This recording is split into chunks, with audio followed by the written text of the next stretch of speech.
வணக்கம் நாடார் மீடியா உறவுகளே, நான் உங்கள் சுடர் நாடார் பேசுகிறேன்.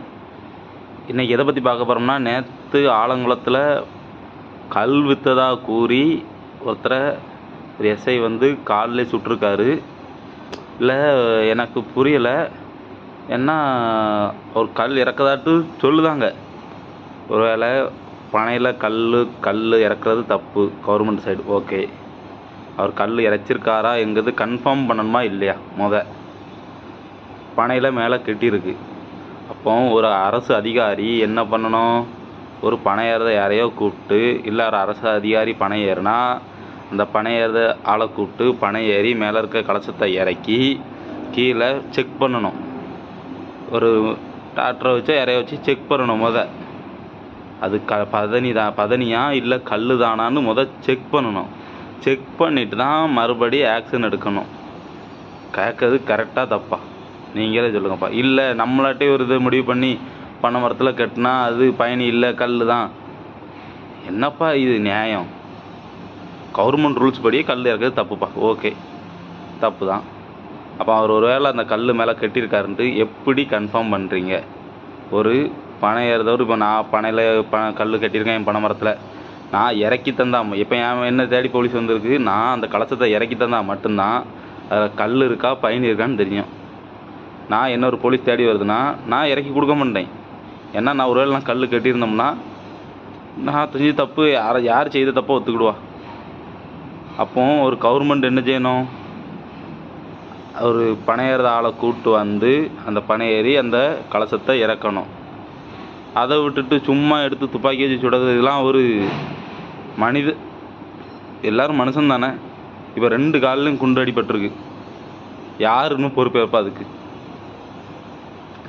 நீங்கள் ஈஸியாக கேஸ் வாங்கிட்டு அடுத்து உடனே கேஸ் டிஸ்போஸ் ஆயிரும். அப்புறம் நார்மல் வாழ்க்கைக்கு திரும்பிடுவீங்க. இப்போ அந்த பனையேறி தொழிலாளி ஒருவேளை அதில் பயணி தான் இருந்து அப்படின்னா இப்போ இதுக்கு இந்த அரசு என்ன செய்யும்? இந்த பயணியுமே பனையை இப்போ ஏறக்கூடாதா இந்த நாட்டில்?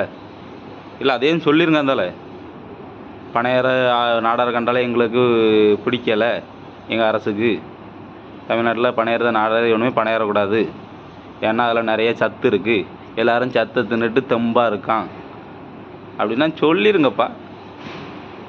சும்மா போட்டுக்கிட்டு எல்லாத்தையும் போட்டு இதுக்கு முன்னாடி விழுப்புரத்துலேயும் இதே மாதிரி தான், விழுப்புரத்துலேயே ஏதோ சைடமா அங்கேயும் இதே மாதிரி தான் பயணி தான் வச்சுருந்துருக்காரு, கல் இறக்குறாரு அப்படின்ட்டு அதுக்கு ஒரு கேஸு. சும்மா கேஸு. அப்படி கல் என்ன தான்ப்பா செஞ்சுட்டு? சென்ட்ரல் கவர்மெண்ட் என்னன்னா அப்ரூவல் கொடுக்கு, கல் இறக்கலாம், கல் உணவுப் பொருள் அப்படின்ட்டு. பக்கத்தில் இருக்க பாண்டிச்சேரி, கேரளா எல்லா இடத்துலையும் கல் விற்கலாம். தமிழ்நாட்டில் மட்டும் ஏன்ப்பா இந்த அவ்வளோ நிலைமை? ஏன் இவனும் மனுஷன் இல்லையா? தெரிஞ்சது பனையறது மட்டும்தான். அந்த குடும்பத்தை தகாத வார்த்தையில் திட்டி நிறைய திட்டிருக்காரு. நம்ம இப்போ இதாக பேசணும்னு வச்சுக்கலாம், கவர்மெண்ட் எதிர்த்து பேசிட்டான், அரசை எதிர்த்து பேசிட்டான் அப்படின்ட்டு உடனே ஒரு கேஸை போடுவாங்க. இதெல்லாம் எதுக்கு? ஆனால் நியாயத்தை பேசினா கேஸு. அதுதானே மக்கள்கிட்ட இருக்க பயமே.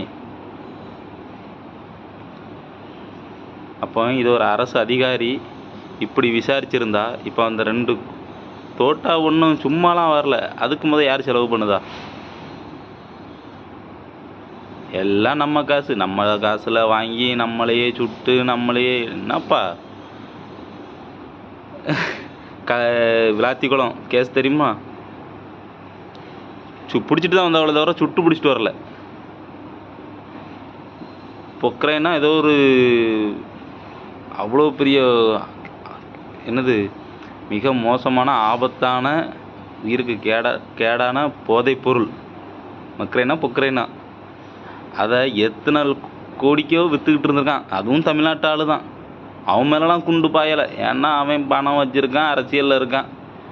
நம்ம சாதாரண பனை ஏறி தானே சுடுவோம், அங்கே அவன் கேட்க போகிறான். அப்படி தானே சாதி சொல்லி பேசியிருக்கான். சாணார் மக்களா அப்படின்லாம் பேசியிருக்காப்புல. ஆமாம், சாணார் தான்ப்பா. நாங்கள் சாணார் தான். நான் சாணார்னா நான் என்றைக்கும் பெருமையாக தான் நினைப்பேனே தவிர நான் ஒருபோதும் இழிவாக நினைக்கவே மாட்டேன். கஞ்சா விற்கவன், செடி விற்கவன், அவனெல்லாம் விட்டுறது. ஏன்னா கஞ்சானா அது ஏப்பா எனக்கு தெரிஞ்சு நான் சின்ன பிள்ளையில் இருக்கும்போது கஞ்சா செடிங்கிறது மேக்ஸிமம் கிடையாது. ஆனால் நான் கரெக்டாக ஒரு 10 வருஷம் இருக்கும். இந்த 10 வருஷத்தில் நிறைய பேர் கஞ்சா குடித்து பார்த்துருக்கேன். கஞ்சா பழக்கம் அவ்வளோக்குள்ளே அதிகமாயிட்டு. எப்படி எத்தனை கஞ்சா விற்றவனை இந்த போலீஸ் சுட்டுச்சு, ஷூட்டிங் ஆர்டர் பண்ணிச்சு சொல்லுங்கள். அதே மாதிரி கிருஷ்ணகிரி மாவட்டத்தில் ஏதோ ஒரு மாவட்டத்தில் கள்ளச்சாராயம் விற்றவனை தட்டி கேட்டான் ஒரு வாலிபன், 2 பேர். அவனை போலீஸில் கேஸ் கொடுத்தான். உடனே கள்ளச்சாராயம் விற்றவன் ஸ்டேஷனில் கேஸ் போட்டு உள்ளே போனான். மறுநாளே வெளியே வந்தான். அந்த 2 வாலிபனில் கொண்டு போட்டான். அந்த கள்ளச்சாராயம் விற்றவனை போலீஸ் சுடுமா? ஏன் கள்ளச்சாராயம் உயிருக்கு கேடு கிடையாதா? கள்ளக்குறிச்சியில் அத்தனை பேர் செத்து போனாவ.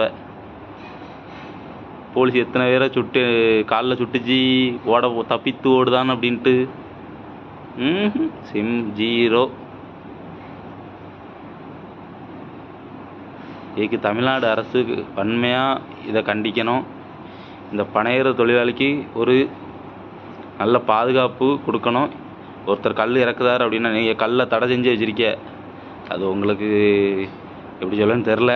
கல்லை தடை செஞ்சிட்டிய, அது ஒரு அது கல் தானா அப்படின்னு நிரூபிக்கணும்னா ஒரு பனைமரத்துலேருந்து கலசத்தை இறக்கிறதுக்கு ஒரு கவர்மெண்ட் அதிகாரியோ இல்லை பனையேற தெரிஞ்ச ஒருத்தரை இறக்கிட்டு அதை எல்லோரும் ஒரு வீடியோ கேமரா மூலமாக அதை கல் தான் நிரூபிக்கணும். நிரூபித்ததுக்கப்புறம் தான் ஒருத்தர் மேலே கேஸு பதிவு பண்ணணும். அதை விட்டுட்டு சும்மா அதுமாதிரி கல் தான் அப்படின்ட்டு வாய் பேச்சில் சொல்லி ஒருத்தர் மேலே கேஸு போடுறது மிகப்பெரிய தவறு. இன்னொரு நிறைய நினச்சிட்டு இருக்கான், இன்றைக்கி ஆலங்குளத்தில் தானே நடந்திருக்கு, நம்ம ஊரில் நடக்கலல்ல, அது பார்த்துக்கிடலாம். அப்படிலாம் ஒருபோதும் கிடையாது. இன்றைக்கி அவனை சுட்டிருக்கான், நாளைக்கு ஒன்றை சுடுவான். எவ்வளோ நேரம் ஆக போகுது? நீ இன்னைக்கு அதுக்கு குரல் கொடுக்கல என்றால் நாளைக்கு உனக்கு சுடும்போது ஒரு பயம் வரமாட்டான், பார்த்துக்கிடுங்க. உங்கள் கருத்தை கீழே சொல்லுங்கள். நம்ம நாடார் ஃப்ரெண்ட்ஸ், மீண்டும் அடுத்த வீடியோவில் சந்திப்போம்.